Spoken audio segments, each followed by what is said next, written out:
अस्सलाम वालेकुम। Hopefully you all are doing well. This is Mohammad Abdullah Khalid और इस वीडियो में हम डिस्कस करेंगे बोर्ड रिज़ल्ट को कि रिज़ल्ट आने के बाद अगर आप 1, 2, 3 या 4 सब्जेक्ट्स की रीचेकिंग कराना चाहते हैं तो क्या प्रोसीजर फॉलो करना पड़ता है, और इन केस अगर आप इम्प्रूवमेंट एग्ज़ाम्स देना चाहते हैं तो क्या बोर्ड की पॉलिसीज़ हैं और क्या प्रोसीजर्स हैं जिन्हें फॉलो करना होता है। तो starting from the rechecking process, आप रिज़ल्ट आने के बाद अपने पर्टिकुलर बोर्ड की वेबसाइट पे जाते हैं और उस वेबसाइट से आप अपना रीचेकिंग जो है वो अप्लाई करते हैं। सब्जेक्ट वाइज आपको रीचेकिंग की फ़ी देनी पड़ती है और फ़ी जमा कराने के बाद बोर्ड की तरफ से आपको एक दिन टाइम मुकर्रर कर दिया जाता है कि इस दिन इतने बजे आप बोर्ड ऑफिस विज़िट करके अपना पेपर रीचेक कर सकते हैं।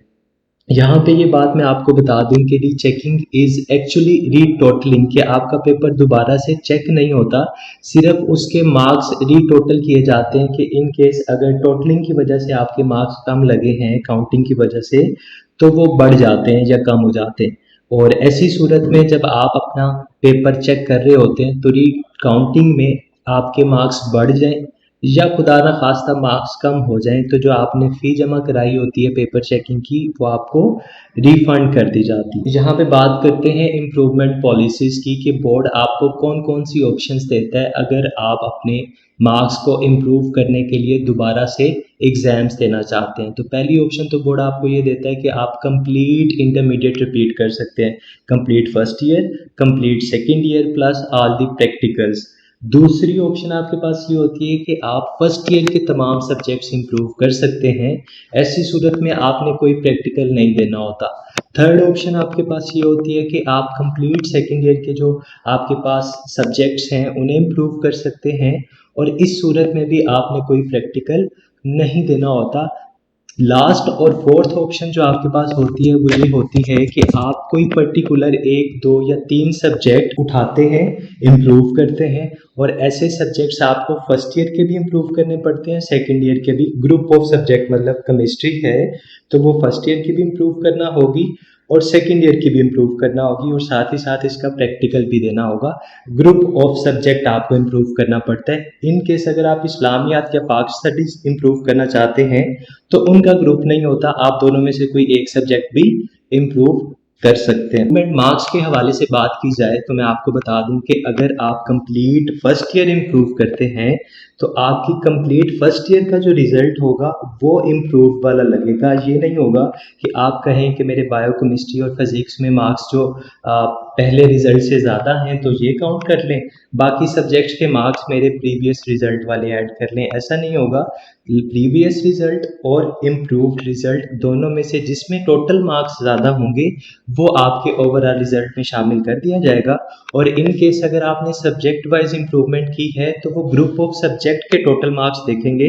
अगर आपके इम्प्रूव्ड मार्क्स ज़्यादा हैं तो वो रिजल्ट में शामिल होंगे और अगर आपके प्रीवियस मार्क्स ज़्यादा हैं तो वो रिजल्ट में शामिल होंगे। ऐसा हरगिज़ नहीं होगा कि अगर आप इम्प्रूव करते हैं फर्स्ट ईयर में आपके मार्क्स कम हो जाते हैं उस सब्जेक्ट के और सेकेंड ईयर के उस सब्जेक्ट के मार्क्स ज़्यादा हो जाते हैं और आप बोर्ड से ये कहें कि फर्स्ट ईयर के पुराने मार्क्स यूज़ कर लें और सेकेंड ईयर के नए मार्क्स यूज़ कर लें, तो ऐसा नहीं होगा।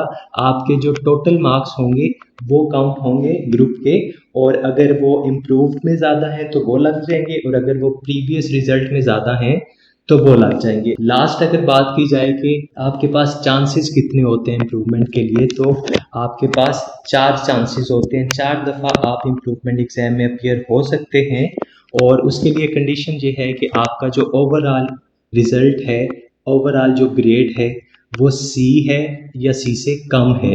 इन केस अगर सी से ज़्यादा है आपका ग्रेड तो आप सिर्फ एक दफ़ा इम्प्रूवमेंट दे सकते हैं, उसके बाद आप इम्प्रूवमेंट एग्ज़ाम नहीं दे सकते। पंजाब बोर्ड्स की बात की जाए तो सेकेंड ईयर का रिज़ल्ट कल अनाउंस हुआ और बोर्ड ने ये भी अनाउंस कर दिया कि वो अपने सेकेंड एनुअल एग्ज़ाम यानी कि इम्प्रूवमेंट एग्ज़ाम कब लेंगे। आपकी जो रजिस्ट्रेशन हैं वो बोर्ड की वेबसाइट के थ्रू ओपन हो चुकी हैं 21 अक्टूबर को, और सिंगल फ़ी के साथ जो लास्ट डेट है एडमिशन फॉर्म जमा कराने की वो 2 नवंबर है।